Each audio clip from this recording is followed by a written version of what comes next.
जय हिंद। सभी साथियों को प्यार भरा नमस्कार। तो मेरे सभी प्रिय साथियों, आप बता दीजिएगा कैसे हो।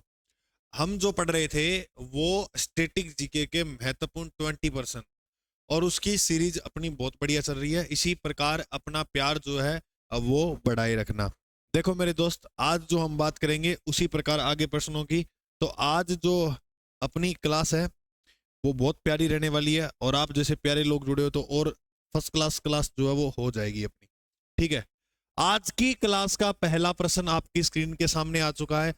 हाँ, बस इतना ही टाइम लगना चाहिए, ये प्रश्न का उत्तर जो है वो छप जाना चाहिए। क्या लिखा है? निम्नलिखित में से कौन सी खारे पानी की झील नहीं है? नहीं है यानी इसका मतलब ये मीठे पानी की झील बतानी है कौन सी है। देखो मैं आपको बताऊं, विश्व की सबसे बड़ी खारे पानी की झील अगर बात करें विश्व की, तो उस झील का नाम है कैस्पियन सागर। क्या नाम है? कैस्पियन सागर। कैस्पियन सागर 5 देश के अंदर फैली है। कितने देश के अंदर विस्तृत है? 5 देश के अंदर, बिल्कुल। ये देश कौन कौन से हैं? देखो इस देश में अगर अपने बात करें तो कजाकिस्तान। क्या नाम आएगा? कजाकिस्तान। ओके गुरुजी, ये तो याद हो गया। कजाकिस्तान याद हो गया, तो इसी प्रकार एक नाम हो रहा है तुर्कमेनिस्तान। तुर्कमेनिस्तान, बोलो ये भी याद हुआ क्या? बिल्कुल गुरुजी, ये दो नाम तो याद हो गए, कजाकिस्तान और तुर्कमेनिस्तान। तीसरा नाम जो है वो याद करो, अजरबैजान। अजरबैजान, अजरबैजान, बिल्कुल गुरुजी ये भी याद कर लेंगे। तो करो तो सही, कजाकिस्तान, तुर्कमेनिस्तान, अजरबैजान। अब दो रह गए, जिसमें एक देश का नाम है रूस और एक देश का नाम है ईरान। रूस और ईरान, बिल्कुल कंप्लीट हो गए 5 देश। ये 5 देश फटाफट आप याद करो साथियों। बोलो, नंबर 1 पे कजाकिस्तान, 2 पे तुर्कमेनिस्तान, 3 पे अजरबैजान। कजाकिस्तान, तुर्कमेनिस्तान और अजरबैजान, रूस और ईरान, ये 5 जो है वो कंप्लीट हो गए। ओके गुरुजी, कंप्लीट हो गए। विश्व की सबसे बड़ी खारे पानी की ये थी। और अगर प्रश्न ये दे दे, बताइए भारत की सबसे बड़ी खारे पानी की जो लेक है, जो झील है, वो कौन सी है? भारत की सबसे बड़ी खारे पानी की जो झील है उसका नाम है चिल्का। चिल्का जो झील है वो भारत के किस राज्य के अंदर है? वो है उड़ीसा के अंदर। कौन से राज्य में है? उड़ीसा। और अगर पूछ ले लेगून झील का उदाहरण कौन सी झील है? लेगून झील जो है वो भी चिल्का ही है। लेगून का मतलब होता है वह झील जो तट के सहारे बनी हो। वह झील जो किसके सहारे बनी हो? समुद्र के तट के सहारे। समुद्र के तट के सहारे बनी हो, वो झील कौन सी होती है? लेगून झील, याद रखना। और राजस्थान की सबसे खारी झील की बात करें, राजस्थान की सबसे खारी झील है वो कौन सी है? सांबर। सांबर झील जो है वो जयपुर के अंदर राजस्थान में है, याद रखना। बोलो गुरुजी, आप सभी साथियों को इतनी बात याद हो गई? हाँ, याद हो गई। अगर पूछे झीलों की नगरी किसे कहते हैं? झीलों की नगरी, अरे झीलों का जो अध्ययन किया जाता है वो लिम्नोलॉजी कहलाता है। जबकि झीलों की नगरी विश्व में तो कहते हैं फिनलैंड को। फिनलैंड। झीलों की नगरी विश्व में क्या कहते हैं? फिनलैंड। और भारत में झीलों की नगरी किस शहर को जो है वो कहा जाता है? तो याद रखिएगा, श्रीनगर। और श्रीनगर किसकी राजधानी है? जम्मू कश्मीर। राजस्थान में झीलों की नगरी जो कहा जाता है वो उदयपुर को किसे कहते हैं? उदयपुर। बोलो, विश्व में झीलों की नगरी फिनलैंड, भारत में झीलों की नगरी श्रीनगर, राजस्थान में झीलों की नगरी उदयपुर। बिल्कुल सिंपल। तो इसका जो राइट उत्तर हो जाएगा वो हो जाएगा बेकाल। बेकाल जो झील है वो रूस के अंदर है, मीठे पानी की झील है। और दुनिया की सबसे गहरी झील, दुनिया की सबसे, विश्व की सबसे गहरी जो झील है अब वो कौन सी है? वह भी बेकाल झील है। तो इसका राइट जो उत्तर हो जाएगा वो कौन सा हो जाएगा? बेकाल झील। ठीक है, आ जाइए नेक्स्ट प्रश्न की ओर। हैदराबाद एवं सिकंदराबाद के बीच कौन सी झील है? हैदराबाद राजधानी बोलिए किसकी? तेलंगाना की। तेलंगाना की। अब आप कहोगे गुरुजी, आंध्र प्रदेश की राजधानी भी एक टाइम में हैदराबाद था। वो था मेरे दोस्त, वो था। अब जो राजधानी है आंध्र प्रदेश की वो है अमरावती। वो कौन सी है? अमरावती, याद रखिएगा। अमरावती राजधानी जो बनाई गई वो कब? 2019 के अंदर। कब बनाई गई? 2019 में। अच्छा, हैदराबाद एवं सिकंदराबाद के बीच कौन सी झील स्थित है? बताओ। राणा प्रताप सागर झील है? बिल्कुल नहीं है। गांधी सागर झील है? बिल्कुल नहीं है। जवाहर सागर भी नहीं है। इसका जो राइट उत्तर हो जाएगा वो हो जाएगा हुसैन सागर झील। हुसैन सागर जो झील है वो हो जाएगा। ये तीनों बांध है, गांधी सागर, राणा प्रताप सागर, जवाहर सागर, और ये तीनों के तीनों बांध जो है वो कौन सी नदी पे है? चंबल नदी पर। और इनमें से चंबल नदी का सबसे बड़ा बांध जो है वो कौन सा है? गांधी सागर। कि कौन सा? गांधी सागर। गांधी सागर जो बांध है उसकी ऊंचाई है 62 मीटर। ठीक है, कौन सा बांध है? गांधी सागर। और गांधी सागर जो बांध है वो एमपी के अंदर है। गांधी सागर जो बांध है मेरे दोस्त, वो कहां पर है? याद रखिएगा, वो है मध्य प्रदेश में। बिल्कुल सिंपल है। चलिए तीसरे प्रश्न की ओर। अरे भाई जवाब दे रहे हो सभी साथी? हाँ, और जवाब देते जाइएगा। इनको अपने मन के अंदर छाप लिए, इसका उत्तर क्या होगा, या अपनी कॉपी पे कहीं भी ये लिख लीजिएगा, मतलब इसका उत्तर क्या होगा। और गलती करके सीखोगे ना तो वो प्रश्न जो वो आपका कभी भी गलत है नहीं होगा मेरे दोस्त। आइए अपने इस प्रश्न की ओर बढ़ जाते हैं। प्रश्न ये बोल रहा है कि मुगल साम्राज्य की स्थापना किसने की थी? मुगल साम्राज्य का संस्थापक कौन था? अकबर, हुमायूं, बाबर, अलाउद्दीन खिलजी, इनमें से कौन था? अगर आपसे प्रश्न पूछे दिल्ली सल्तनत की स्थापना किसने की? दिल्ली सल्तनत, दिल्ली सल्तनत, दिल्ली सल्तनत की स्थापना, दिल्ली सल्तनत 1206 से लेकर 1206 से लेकर 1526 तक रहा था। ठीक है, और इसके अंदर 5 राजवंश ने राज किया दिल्ली सल्तनत पे। कितने वंश ने राज किया? 5। उस 5 वंश की ट्रिक याद रखना, गुल खिला तसले में। अरे गुल कहां पर खिला? गुल खिला तसले में, गुल खिला तसले में। ठीक है गुरुजी, ये याद हो जाएगी। तो गुल से बोलो, गु से, गुल से गुलाम, गुल से गुलाम वंश, ये लिख दिया गुलाम वंश। और खिल से याद रखना खिलजी वंश। खिल से क्या याद रखोगे? 2 नंबर इस पे राज करने वाला वंश था खिलजी। कौन सा वंश? खिलजी वंश। और 3 नंबर की अगर बात करेंगे तो तय, तय से याद रखना तुगलक, तुगलक वंश। 3 नंबर पे जो वंश आ गया वो तुगलक वंश। फिर तसले, ले है ना, सॉरी, गुल खिला, खी से खिलजी, ला, ला से आएगा लोधी, पहले आएगा लोधी, लोधी वंश, लोधी नहीं रे, सही था एक, हाँ। तो खिला, खिल से खिलजी, तय से तुगलक, फिर सै से सैयद वंश। सै से कौन सा वंश होगा? सैयद वंश। और अब आएगा लास्ट अंतिम जो वंश है, ले से लोधी। लोधी वंश जो है वो अंत में जाएगा। लोधी जो वंश है वो सबसे अंत में। ओके, इतनी बात याद रह जाएगी? ठीक है गुरुजी, रह जाएगी। दिल्ली सल्तनत पे सबसे ज्यादा जो राज किया था वो किसने किया? तुगलक वंश ने, 94 वर्ष। खिलजी वंश ने राज किया सिर्फ और सिर्फ 30 वर्ष, तो ये सबसे कम हो गया। न्यूनतम राज करने वाला जो वंश था वो खिलजी था, सर्वाधिक जो राज करने वाला वंश था वो तुगलक वंश था। गुलाम वंश का संस्थापक था कुतुबुद्दीन ऐबक। कौन था मेरे दोस्त? याद रखिएगा, साथ साथ में लिख लो। कुतुबुद्दीन ऐबक जो था वो गुलाम वंश का संस्थापक था। खिलजी वंश का संस्थापक था जलालुद्दीन खिलजी। जलालुद्दीन खिलजी खिलजी वंश का संस्थापक था। तुगलक वंश का संस्थापक जो था वो था ग्यासुद्दीन तुगलक। ग्यासुद्दीन तुगलक ने तुगलक वंश की स्थापना की थी। सैयद वंश का संस्थापक था खिजर खां, खिजर खां। और याद रखना, खिजराबाद जो नाम अलाउद्दीन ने किया था वो चित्तौड़ का। लोधी वंश का जो संस्थापक था वह था बहलोल लोधी, बहलोल लोधी। लोधी वंश अंतिम राज करने वाला दिल्ली सल्तनत पे वंश था। और लोधी वंश का जो अंतिम राजा था वो था इब्राहिम लोधी। कौन था? इब्राहिम लोधी, इब्राहिम लोधी। और इब्राहिम लोधी दिल्ली सल्तनत का अंतिम शासक था, जिसको युद्ध स्थल में मार दिया था किसने? बाबर ने। बाबर ने इसको युद्ध स्थल में मार दिया था। और ये थी, जो युद्ध स्थल का नाम था वो था पानीपत। पानीपत का प्रथम युद्ध 21 अप्रैल 1526, कब मेरे दोस्तों? 21 अप्रैल 1526 के अंदर हरियाणा के अंदर हुआ था। और बाबर की इस युद्ध में जैसी विजय हुई, बाबर ने 1526 में एक नए वंश की स्थापना कर दी जिसका नाम था मुगल। मुगल वंश का संस्थापक किसे माना जाता है? याद रखिएगा, मुगल वंश का संस्थापक जो है वो बाबर को माना जाता है 1526 में। और बाबर ने जो हरियाणा में एक जो है वो मस्जिद बनवाई जिसका नाम था, जिसका नाम अपने पढ़ने को मिलता है बाबरी मस्जिद, बाबरी मस्जिद, बाबरी मस्जिद, मोस्ट इंपोर्टेंट है, याद रखना। और बाबर ने इस युद्ध के बाद एक उपाधि धारण की, उपाधि, और उपाधि का जो नाम है वो है कलंदर। कलंदर की उपाधि जो है वो धारण की थी। बोलो इतनी बात जो है आपको समझ में आ गई। इसका राइट उत्तर क्या हो जाएगा? बाबर।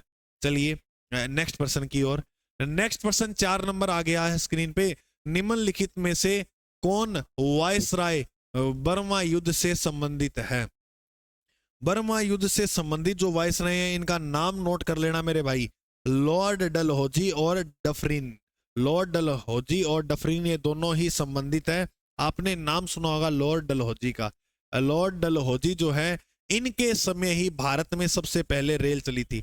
भारत की पहली रेल, प्रथम जो रेल है, प्रथम रेल कब चली? वो चली 1953 के अंदर। और जबकि रेलवे बोर्ड की स्थापना कब हुई? रेलवे बोर्ड की स्थापना कब हुई है? कमेंट में आप प्रश्न छाप दो। रेलवे बोर्ड की स्थापना कब हुई? गुरुजी कमेंट में क्या छापे आप ही बता दो। तो याद रखना 1904। प्रथम रेल जो है वो 1953 के अंदर। कब चली भाई? 1953 के अंदर।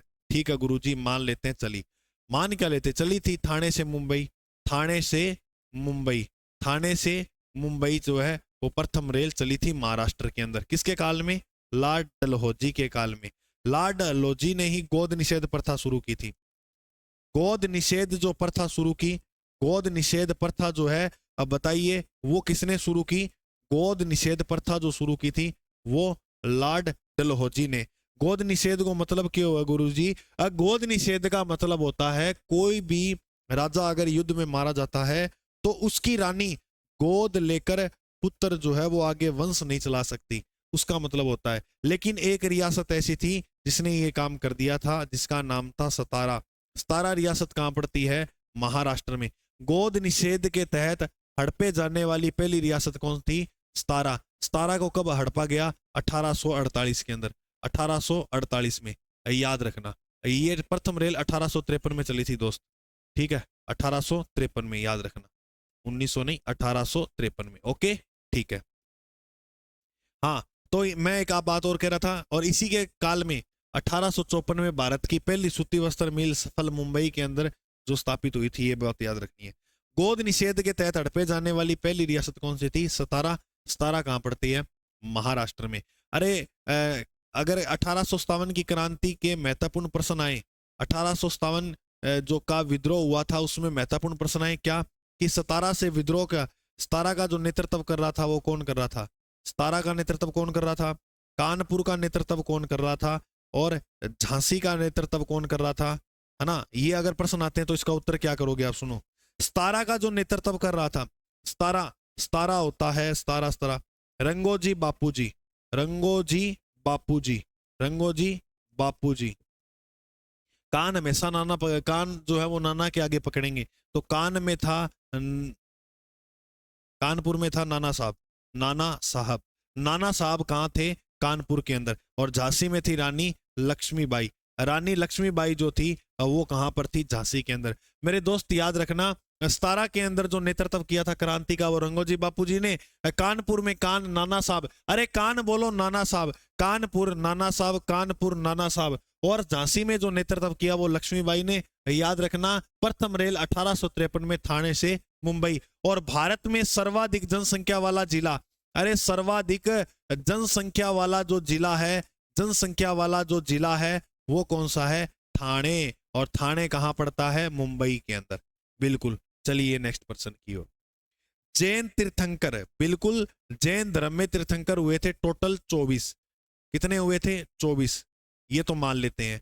पार्श्वनाथ जो थे वो 23 नंबर के तीर्थंकर थे। द्वारा प्रतिपादित 4 महाव्रतों में महावीर स्वामी ने 5वां व्रत के रूप में क्या जोड़ा था?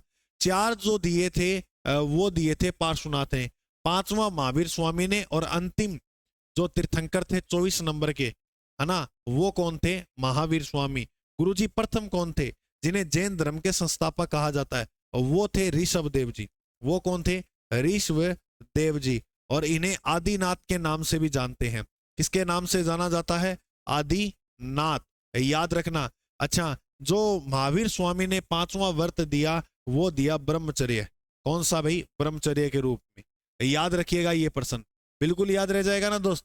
हाँ गुरुजी ये याद रह जाएगा। ठीक है, 5 नंबर प्रश्न हमने सफलतापूर्वक कंप्लीट कर लिए हैं। ये प्रश्न याद कर लेना, 5वां व्रत ब्रह्मचर्य का महावीर स्वामी ने वो दिया था। 4 दिए थे पार्श्वनाथ ने। देखो पै ऐसे बनता है, 4 भी ऐसे बनता है, तो 4 किसने दिए? पार्श्वनाथ ने।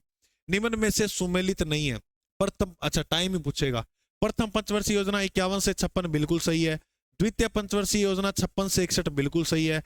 तीसरी पंचवर्षीय योजना 61 से 65 बिल्कुल सही है, क्योंकि 5-5 साल ही तो जोड़ने हैं।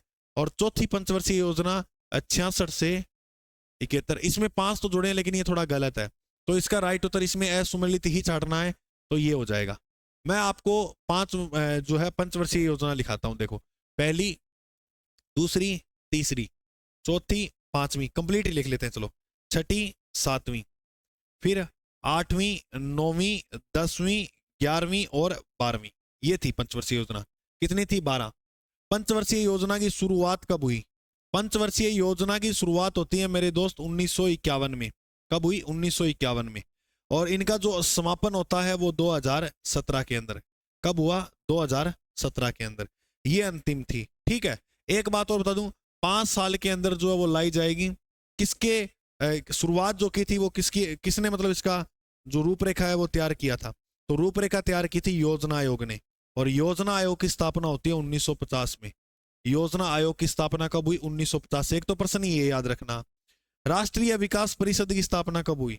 अगर प्रश्न आए राष्ट्रीय विकास, राष्ट्र से नाम आ रहा है तो 3, ABC से पे 3 आता है, तो राष्ट्रीय विकास परिषद की जो स्थापना है वो 3 में हुई। 3 यानी बोले तो 1953, ये 3 लगा हुआ लास्ट में। 1950 में योजना आयोग की स्थापना होती है। 1953 के अंदर जो स्थापना होती है वो किसकी होती है? ओ, राष्ट्रीय विकास परिषद की।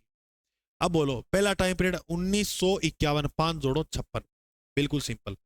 फिर 1956 में 5 जोड़ो आप, फिर क्या आ जाएगा? 61, बिल्कुल ये बात भी सही है।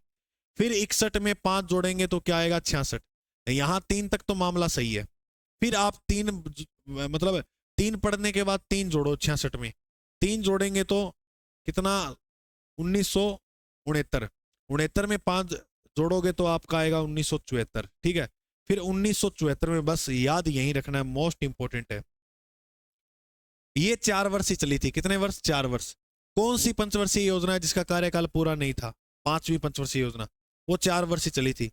और इसमें तीसरी जो पंचवर्षीय योजना थी वो क्या हो गई थी? असफल। क्या हो गई थी? असफल। इसके अंदर एक उद्योग खुला था बोकारो। बोकारो उद्योग की स्थापना जो है वो कौन सी पंचवर्षीय योजना में? लोहे का उद्योग था, लोहा इस्पात जो उद्योग था बोकारो, वो झारखंड में है। उसकी स्थापना जो है बताइए कौन सी पंचवर्षीय योजना में हुई? तीसरी में। तो 51 से 56, 56 से 61, 61 से 66, यहाँ 5-5 जोड़ने हैं। फिर 3 पढ़ने के बाद 3 साल का गैप आ जाएगा।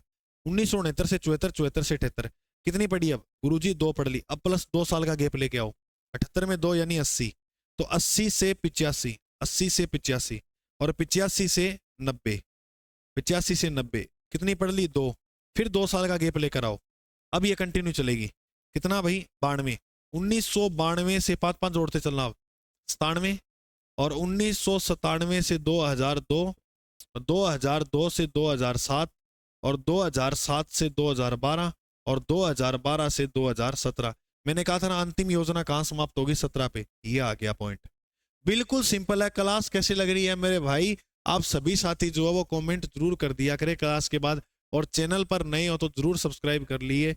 ये जो परिवार है ये आपको बहुत ज्यादा आपको कंटेंट प्रोवाइड करवाएगा। आप खुद विश्वास नहीं करोगे गुरुजी मैं 1 महीना के अंदर, अब सोच के देखो 3 दिन 4 दिन हुए अपनी क्लास चलते हुए, कितना कुछ हमने सीखा है। सभी विषय के सभी सब्जेक्ट जो है वो अपने कवर करते चल रहे हैं। ठीक है, हाँ तो याद रखना इसका जो राइट उत्तर हो जाएगा वो चौथी। ये पंचवर्षीय योजना एक मतलब पेज पर आप उतार के इनके डेट जो है वो याद करना, एग्जाम में प्रश्न यहाँ से बन जाते हैं।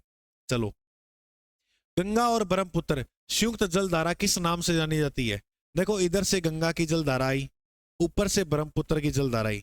जब ये दोनों आपस में मिलती है, जब एक नदी बनती है आगे, तो उस नदी का नाम बन जाता है मेघना। क्या नाम बन जाता है? मेघना नदी। ठीक है, क्या नाम बन जाता है? मेघना नदी।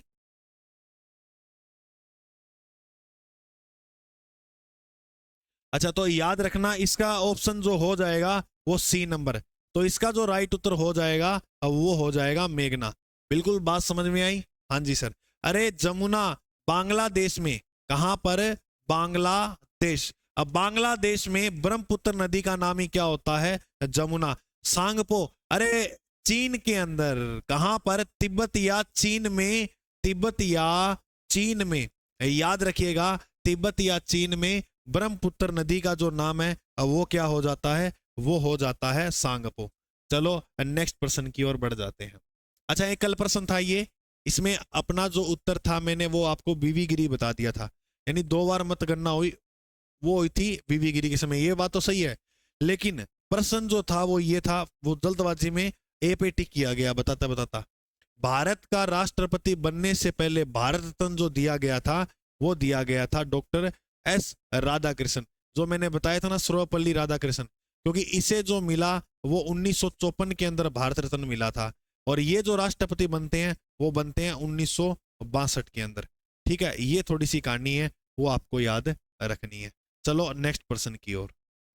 अच्छा, भूटान का राष्ट्रीय वृक्ष कौन सा है दोस्त? ये वृक्ष देखकर आप इसका उत्तर बताओ। ये आप सभी साथियों को जो वृक्ष दिख रहा है, ये देखकर इसका जो है वो उत्तर बताओ, इसका जो सही उत्तर है वो क्या होगा। पहले तो आप मुझे ये बताओ, भारत का जो वृक्ष है वो कौन सा राष्ट्रीय है? तो आप कहोगे गुरुजी बरगद, बिल्कुल। और अगर हम बात करें पुष्प की, राष्ट्रीय पुष्प, तो आप कहोगे कमल। कौन है? कमल। चलो ये बात तो ठीक है। राजस्थान की अगर हम बात करें, तो राजस्थान में अगर पूछे वृक्ष तो करेंगे खेजड़ी। राजस्थान का वृक्ष पूछे तो खेजड़ी, और पुष्प पूछे तो रोइडा। पुष्प पूछे तो रोइडा। राजस्थान का राज्य पुष्प कौन सा है? रोइडा। भूटान का पूछा है यहां पर, ये आप सभी साथियों को दिख रहा है, इसका नाम है साइप्रस। क्या नाम है? साइप्रस। बिल्कुल सभी साथियों का जवाब जो है एकदम हीरो की तरह दिया। इसका जवाब दे दो हीरो की तरह तो मजा आ जाएगा। ज्यादा प्रश्न को मत देखो, डरो मत, प्रश्न को देखेगी, बड़ा प्रश्न है, बिल्कुल है सिंपल। प्रश्न में लिखा हुआ है, सामूहिक उत्तरदायित्व का सिद्धांत इस रूप में प्रभावी होता है कि लोकसभा सरकार अर्थात प्रधानमंत्री के नेतृत्व वाली मंत्रिपरिषद को हटा सकती है। किसके तहत? निंदा प्रस्ताव के तहत, संशोधन बिल पारित करने पर, संसदीय सत्र में भाग नहीं लेने पर, और अविश्वास प्रस्ताव पारित करने पर। देखो मैं आपको एक बात बताता हूं, आपने नाम सुना होगा लोकसभा का। लोकसभा का जो उल्लेख मिलता है वो संविधान के अनुच्छेद 81 में। अनुच्छेद 81 में किसका उल्लेख है? लोकसभा का। ठीक है गुरुजी, ये तो समझ में आ गई। लोकसभा का जो अध्यक्ष होता है वो, उसे लाउड स्पीकर, वो आप जानते ही हो, है ना, उसे अध्यक्ष ही बोलते हैं, और जो संयुक्त बैठक की अध्यक्षता भी करता है। यहां पर बात लिखी है प्रधानमंत्री की और उसकी मंत्रिपरिषद की। देखो प्रधानमंत्री जो होता है वो किसके प्रति उत्तरदायी होता है? लोकसभा के।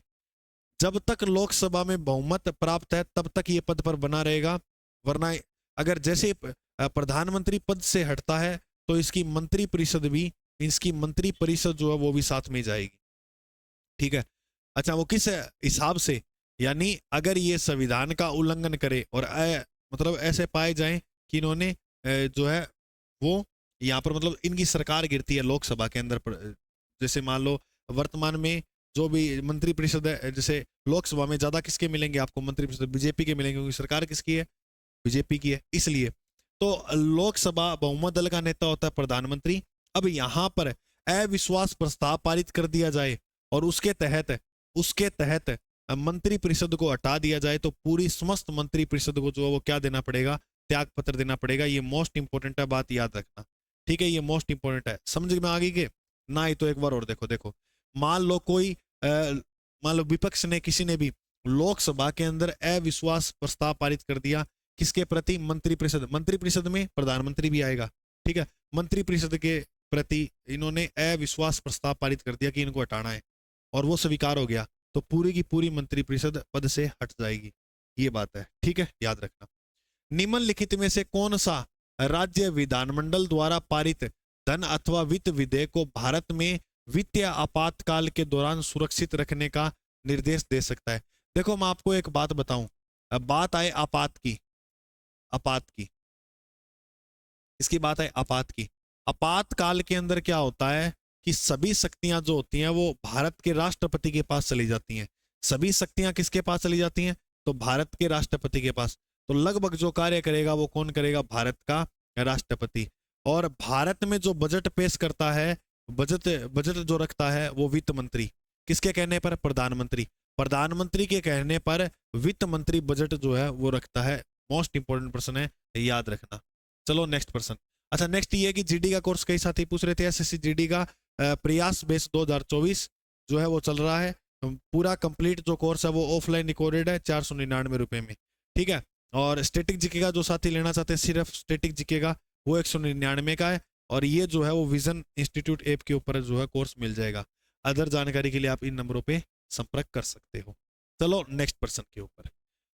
गोल्डन लैंड के नाम से किसे जाना जाता है? गोल्डन लैंड के नाम से जाना जाता है म्यांमार को। किसको जाना जाता है मेरे दोस्त? म्यांमार को। किसको जाना जाता है? म्यांमार को। चीन और भारत के मध्य जो रेखा है उसको बोलते हैं मेक मोहन। कौन सी रेखा? मेक मोहन। मेक मोहन रेखा। मेक मोहन रेखा का जो निर्धारण हुआ था वो 1914 में हुआ। श्रीलंका और भारत के बीच में एक जल संधि हुई थी जिसे बोलते हैं पाक जल संधि। कब हुई? 1960 में। 1960 के अंदर पाक जल संधि जो हुई थी, याद रखिएगा, वो किन दो देशों के मध्य हुई थी? वो भारत और श्रीलंका के मध्य हुई थी। इसका राइट उत्तर जो हो जाएगा मेरे दोस्त वो म्यांमार हो जाएगा। चलें आगे। अरे समझ में आवा है कौन आता ना के यही समझ में तो बड़ी आ रहा है, एकदम फर्स्ट क्लास, शानदार, जबरदस्त, मजेदार। जब तक तोड़ेंगे नहीं तब तक छोड़ेंगे नहीं। बिल्कुल इसका तो जवाब दे दो भाई। क्या लिखा हुआ है? बजट। बजट को संविधान में किस रूप में दर्शाते हैं? बजट को बजट नाम से नहीं दर्शाते हैं। आपको मैं एक जानकारी के लिए बता दूं, 2017 से पहले 2017 से पहले आम बजट जो आम बजट होता है ना, और रेल बजट दोनों अलग अलग थे। रेल बजट, ठीक है, फिर इनका विलय कर दिया गया, याद रखना। और इसमें अगर हम बात करें बजट की, तो बजट को किस नाम से बोलते हैं? वार्षिक वित्तीय विवरण। क्या बोलते हैं? वार्षिक वित्तीय विवरण। ये मोस्ट इंपोर्टेंट है बात, आप याद रखना। देखो आपको याद रखना है अनुच्छेद, आर्टिकल 108, फिर 109, 110, 111, 112, ठीक है, इतने एक बार इतने कर लिया। संयुक्त बैठक का जो प्रावधान है वो किस संयुक्त बैठक का जो उल्लेख है वो राष्ट्रपति बुलाता है संयुक्त बैठक सदन की, वो 108 अनुच्छेद के तहत। 109 में धन विधेयक की प्रक्रिया। धन विधेयक की जो प्रक्रिया वो 9 में है। और धन विधेयक की परिभाषा, धन विधेयक की परिभाषा 10 में है। परिभाषा अनुच्छेद 110 में है। 11 के अंदर राष्ट्रपति की शक्तियां दी गई है कानून बनाने की, जिसमें वीटो पावर वगैरह अपने पढ़ते हैं। वीटो पावर का जो उल्लेख है वो इसके अंदर दिया गया अनुच्छेद 111 के अंदर। और 112 में है वार्षिक वित्तीय विवरण।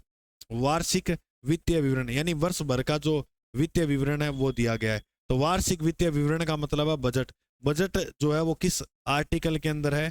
केंद्रीय बजट का जो उल्लेख है वो अनुच्छेद 112 में है। तो इसका राइट उत्तर हो जाएगा ऑप्शन नंबर ए, वार्षिक वित्तीय विवरण।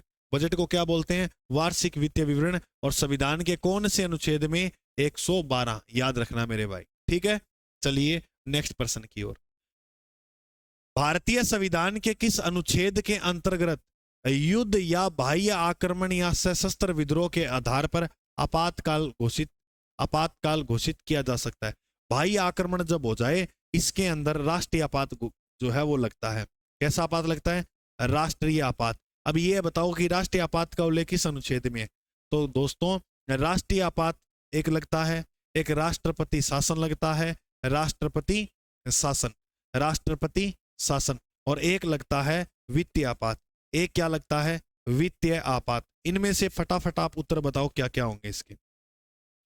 मैं बता देता हूं आपको। राष्ट्रीय जो आपात लगता है वो अनुच्छेद 352 के तहत। किसके तहत? 352। इसका तो उत्तर ये हो जाएगा। राष्ट्रपति शासन लगता है 356 के तहत, और वित्तीय आपात लगता है 360, अनुच्छेद 360 के तहत। और 356 में राष्ट्रपति शासन।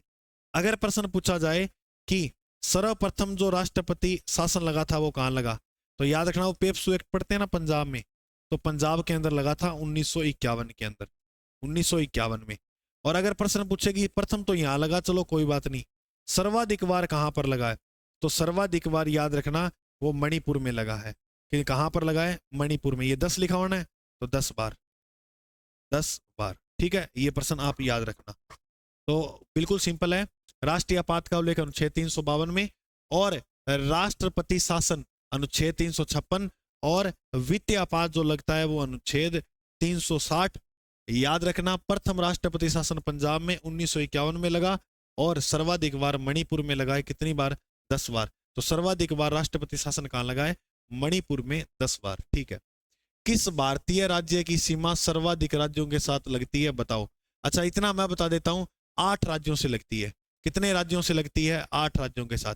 अब उस राज्य का नाम मेरे भाई आप बता दो। और आपको पता है 8 राज्यों से सीमा, जो 8 राज्यों के मध्य से कर्क रेखा गुजरती है। 8 राज्यों के मध्य से कौन सी रेखा गुजरती है, कर्क रेखा। तो 8 राज्यों के मध्य से कर्क रेखा, और वो राज्य जो है मेरे दोस्त वो है उत्तर प्रदेश। कौन सा राज्य है, उत्तर प्रदेश। चलो बताओ, मध्य प्रदेश की राजधानी क्या है, गुरुजी मध्य प्रदेश की राजधानी है भोपाल। Very good. असम की राजधानी दस दो, असम की राजधानी है दिसपुर। लो 10 दिया गुरुजी हमने इसको दिसपुर करके। और उत्तर प्रदेश की राजधानी है लखनऊ। उत्तर प्रदेश की राजधानी क्या है, लखनऊ। और छत्तीसगढ़ की राजधानी है, छत्तीसगढ़ की राजधानी है रायपुर। छत्तीसगढ़ की राजधानी कौन सी है, रायपुर। बोलो याद हो गया, ठीक है। चलिए नेक्स्ट पर्सन की ओर।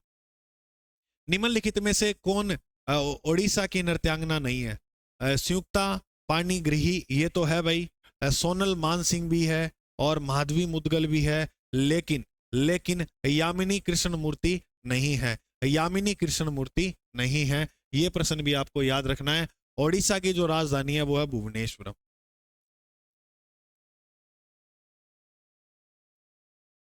ठीक है, चलो आगे। नंदी पहाड़ी कहां पर है, देखो अगर आप, मैंने आपको बताया ना, मूक पहाड़ी पूछ ले, मूक पहाड़ी, ठीक है, या शांत घाटी, शांत घाटी, मूक पहाड़ी या शांत घाटी, उसका उत्तर तो आप करोगे केरल। वो तो क्या करोगे, केरल। लेकिन जब नंदी पहाड़ी का नाम आए तो क्या करोगे, कर्नाटक। तो क्या करोगे, कर्नाटक। बिहार की पटना कहाँ है, गुरुजी पटना बिहार में। बिहार में क्यों पटेगा, राजस्थान घणो ही बड़ो है भाई। तो बिहार की राजधानी पटना, बिहार की राजधानी। गंगा नदी के किनारे है पटना मेरे दोस्त, याद रखना। चलो आगे। 17 नंबर प्रश्न आ गया, बिल्कुल बता दीजिएगा, भूटान की राष्ट्रीय भाषा कौन सी है। भूटान की राष्ट्रीय भाषा कौन सी है। अगर मैं पूछूं भारत की राष्ट्रीय भाषा किसी है, बताओ कमेंट करके। भारत की राष्ट्रीय भाषा कौन सी है, बताओ जल्दी बताओ। इसका तो राइट उत्तर हो जाएगा जोंगखा। कौन सी, जोंगखा। अपना बताओ भारत की। याद रखना मेरे भाई, भारत की कोई राष्ट्रभाषा नहीं है। राजभाषा तो है, राष्ट्रभाषा नहीं है। राजभाषा कौन सी है, राजभाषा है हिंदी। और हमारी मातृभाषा कौन सी है, मातृभाषा जो है, मातृभाषा है वो है राजस्थानी। मातृभाषा कौन सी है, राजस्थानी। याद रह जाएगी ना, फिर भी दिल है हिंदुस्तानी। ठीक है भाई, याद रह जाएगी, ये बात याद रखनी है।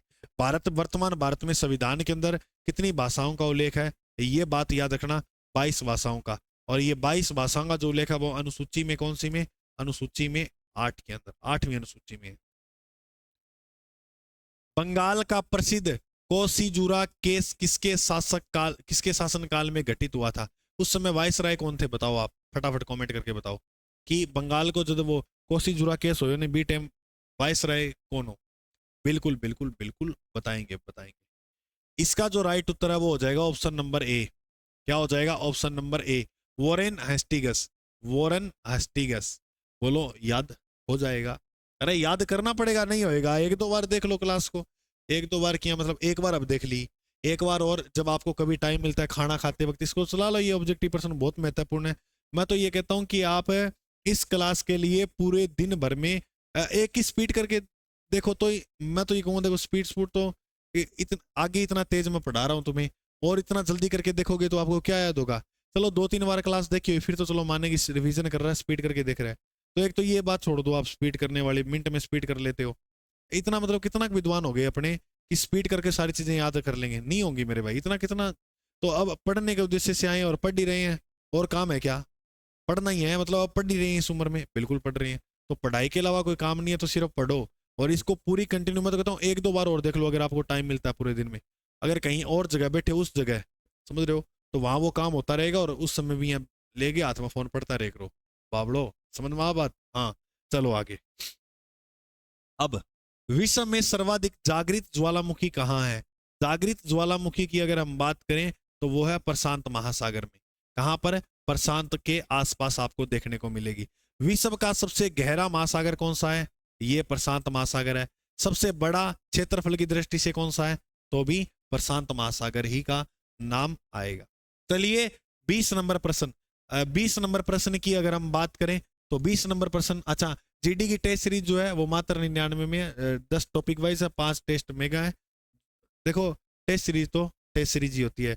टेस्ट करोगे तो आपका क्या एक एनालाइज होता रहेगा कि मेरे कितने नंबर भरने हैं, और एक थोड़ा दबाव होता रहेगा कि शेड्यूल वाइज अगर अपने जो है टॉपिक वाइज करते हैं कि कितने टॉपिक हमारा कौन सा मजबूत हो रहा है कौन सा कमजोर हो रहा है, थोड़ा इंपॉर्टेंट हो जाती है टेस्ट सीरीज। ठीक है, 20 नंबर प्रश्न देख मेरे दोस्त।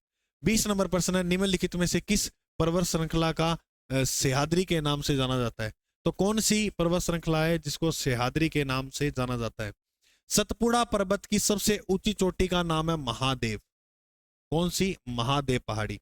पश्चिमी घाट जो है वो जाना जाता है सह्याद्री, और सह्याद्री को 2 भागों में बांट, यानी संस्कृत के अंदर नाम होता है इसका। पश्चिमी घाट को संस्कृत में क्या बोलते हैं? सह्याद्री। और सह्याद्री को 2 भागों में बांटता है 16 डिग्री नॉर्थ। ये प्रश्न याद रखना, सह्याद्री को 2 भागों में बांटने वाला कौन सा नॉर्थ है? 16 डिग्री। करो यार, 16 16 16 16, बोलो एक बार, 16 16 16। तो 16 डिग्री नॉर्थ इसको 2 भागों में बांट जाता है। अरावली विश्व की सबसे प्राचीनतम पर्वत श्रृंखला है। विश्व की सबसे प्राचीन और विश्व की, आगे चलो, विश्व की सबसे प्राचीनतम पर्वत श्रृंखला कौन सी है? अरावली। अगर मैं आपसे प्रश्न पूछूं, बताओ विश्व की सबसे नवीन पर्वत श्रृंखला, बताओ बताओ बताओ जल्दी, बस बहुत आज के लिए तो घणे करा दिए यार। तो विश्व की सबसे नवीन पर्वत श्रृंखला है हिमालय। विश्व की सबसे नवीन पर्वत श्रृंखला हिमालय, ठीक है। और विश्व की सबसे लंबी पर्वत श्रृंखला पूछ ले तो क्या करोगे? तो करना, विश्व की सबसे लंबी पर्वत श्रृंखला है एंडीज। मेरी बात समझ में आई? अच्छा, ये पीडीएफ डेली आपको मिल रही है रात को 10:15 पे, ये टेलीग्राम के अंदर आपको मिल जाएगी। और ये पीडीएफ जो है आपको वो प्राप्त करने के लिए ये जीके बाय अजय सर या विजन इंस्टीट्यूट किसी भी टेलीग्राम चैनल से जुड़ जाना, वहां आपको ये पीडीएफ जो है वो मिल जाएगी। ठीक है मेरे दोस्तों, आज के लिए बहुत है, के और पढ़ाऊं थोड़ो? गुरु जी बहुत है, चलो बहुत है भाई, मिला अगला भाग में। जय हिंद, खुश रहो, मस्त रहो और दुनिया में अपना नाम कमाते रहो। मिलते हैं अगले भाग में।